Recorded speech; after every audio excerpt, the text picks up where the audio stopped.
बख्शी साहब, मेरे आए हुए जनरल और सभी दोस्तों और भाइयों, मैं जनरल वेतन के बारे में जिस उद्देश्य के लिए बनी है उसके बारे में बातचीत करूंगा। हमारे संगठन को हमें बहुत ऊंचा बनाना है, क्योंकि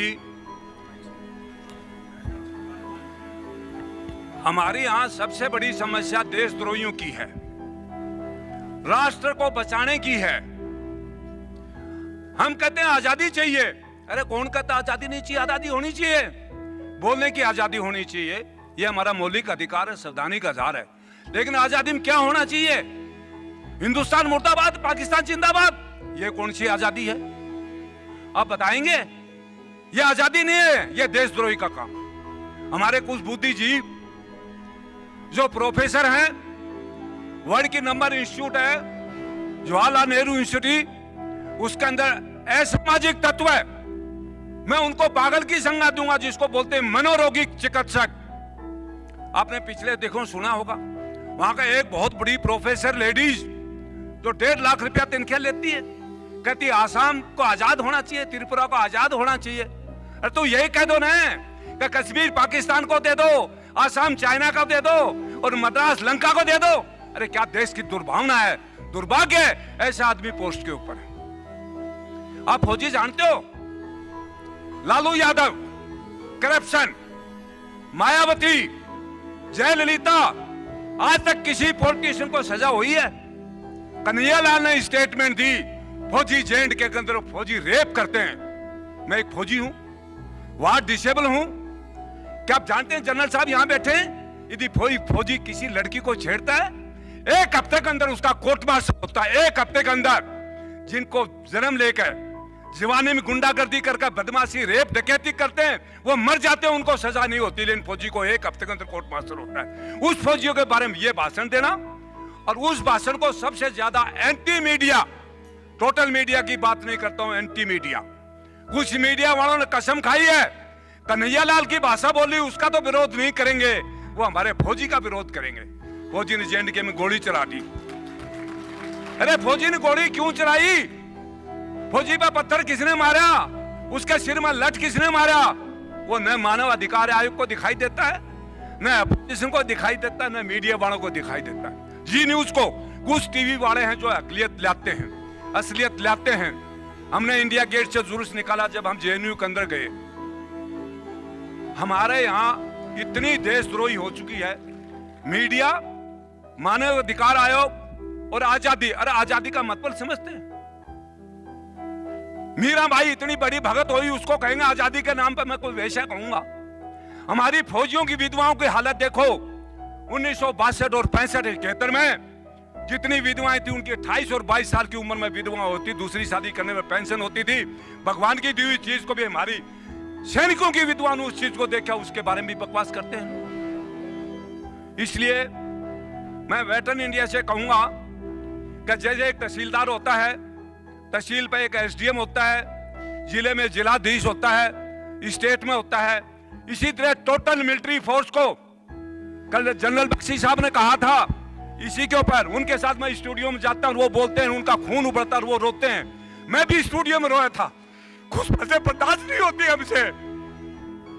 हम लड़ाई लड़ी है, हमारे बारे में देशद्रोह की बात करें, हमें गद्दार कहें, हमारा जोर नहीं चलता। उन आदमियों के टुकड़े कर देने चाहिए, वहां के ऊपर टुकड़े कर देने चाहिए। और कुछ पॉलिटिशियन उनकी सपोर्ट करते हैं, शर्म है।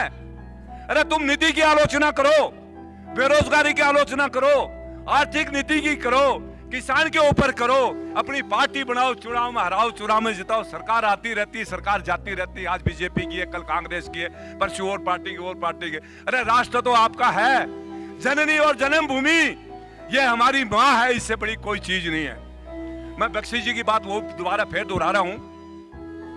मिश्रा जी ध्यान से सुनो, एक ऐसा प्लेटफार्म बनाओ, तहसील लेवल पर हो, फिर जिले लेवल पर हो, और जो भी देशद्रोही की बात करे, कम से कम 10 लाख आदमियों का जुलूस, चाहे वो जेएनयू के अंदर हो, चाहे वो कश्मीर में हो। जिस दिन आप जुलूस बहुत जबरदस्त निकाल देंगे, ये मीडिया वाले भी ठीक हो जाएंगे और ये देशद्रोही भी ठीक हो जाएंगे। आजादी के नाम पर मैं चाहता हूं आजादी हो, आजादी होनी चाहिए, लेकिन कौन सी आजादी होनी चाहिए?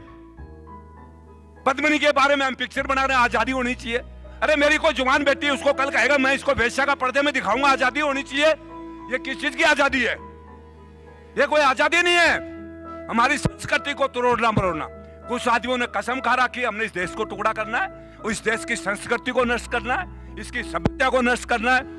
और बख्शी साहब की कल बात मेरा याद आ रही है, यदि हम नहीं जागे तो हमारे देश का भी बहुत बुरा हाल होगा, बहुत बुरा हाल होगा।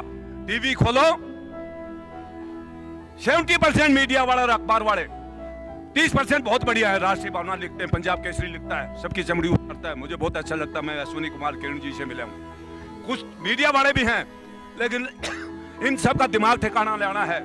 मैं एक करूंगा, बख्शी साहब 15-10 आदमी की कमेटी बनाइए, तहसील लेवल पर, डिस्ट्रिक्ट लेवल पर, और दूसरा कोई देशद्रोही की बात करता है, कम से कम 15-20 लाख आदमियों का जुलूस निकाल कर उनका डेमोक्रेटिक तरीके से उनका नाक में दम होना चाहिए। ये तो मैं संगठन की एकता के बारे में बोलूंगा। दूसरा, हम फौजी सब कुछ कर सकते हैं, हमारी 1365 एसोसिएशन है, 1365 एसोसिएशन में हम फौज से आकर भूल जाते हैं डेमोक्रेसी क्या होती है। हमारी कुछ संस्थाओं में 1983 से जुड़ा हुआ हूं, डेमोक्रेसी पर हमारी संस्था भी कम ध्यान देती है। हमारी संस्थाओं को एक करो, एक करके राष्ट्रीय बारे में सोचो। कल यहाँ एक चर्चा हुई थी, मांगली बात खत्म हो जाती, बड़ी स्टेट फॉरवर्ड। हमारे पोस्ट में सैनिक कल्याण मंत्रालय, हमारा चीन और पाकिस्तान से दुश्मन। मैं उदाहरण के साथ देता हूं, रक्षा मंत्रालय में कुछ ब्यूरोक्रेट बैठे हुए, बहुत बढ़िया डायरेक्टर आए हैं, सुधाकर शुक्ला जी डायरेक्टर पेंशन आए थे, एम एन दास आए थे, एक से एक हमारा भला करते हैं। बीच में कुछ ऐसे डायरेक्टर हैं जो फौजियों का बुरा ही बुरा सोचते हैं, जिसमें एक हरबंस सिंह साहब आए थे। एक छोटा सा उदाहरण दे रहा हूं, 6 पे कमीशन में स्पेशल फैमिली पेंशन भी 7,000 रुपया, वार विडोज की पेंशन भी 7,000 रुपया, जबकि स्पेशल फैमिली पेंशन से वार विडोज की पेंशन डबल होती है, ताकि ये फौजी लड़ते रहें। 1 रैंक 1 पेंशन और 7 पे कमीशन में, आज से पहले 3rd पे कमीशन, 4th पे कमीशन, 5th पे कमीशन, 6th पे कमीशन, बड़ी इंपॉर्टेंट चीज है। एक सिपाही की पेंशन 375, 1200, 3500, इन्होंने 1 रैंक 1 पेंशन में उनकी पेंशन घटा दी, एक आदमी को दे दी, सिपाहियों की विधवा को 1 रुपया नहीं बढ़ाया। 1 जुलाई 2009 को, 24 सितंबर 2012 को, और नई रैंक में खाली 499 रुपया, 3 जनवरी विधवा का क्या, जो 15 साल से कम वाला है। कारगिल के अंदर जितने डिसेबल सोल्जर होती, सबकी 2.5 साल नौकरी थी, उनका क्या कसूर है 2.5 साल की नौकरी में? 50% डिसेबल हो गए, वो हो गए। फिर सुप्रीम कोर्ट की रूलिंग आई है, भाई बोलना तो बहुत ज्यादा चाहता था, लेकिन इसकी फिर कम बनाते हैं। हमारी पेंशन में भी बहुत कमियां हैं, हमारे अधिकारी चाहते हैं, लेकिन सिविलियन कुछ बैठे हैं, अच्छे हैं, पॉजिटिव हैं, जिसमें पूरी डिटेल बनाकर दे दूंगा, यहाँ बोलने से फायदा नहीं है, खास करके विधवाओं की। सबसे पहले हमें विधवाओं के लिए बोलना चाहिए, जो 62, 65, 71 में हो चुकी है। उसके बाद हमें डिसेबल के लिए, उसके बाद डिसेबल के लिए, उसके बाद रिजर्व्स के लिए, फिर सिपाही से हवलदार तक के लिए, उसके बाद ऑफिसर्स के लिए सबसे ज्यादा नीडेड वो है।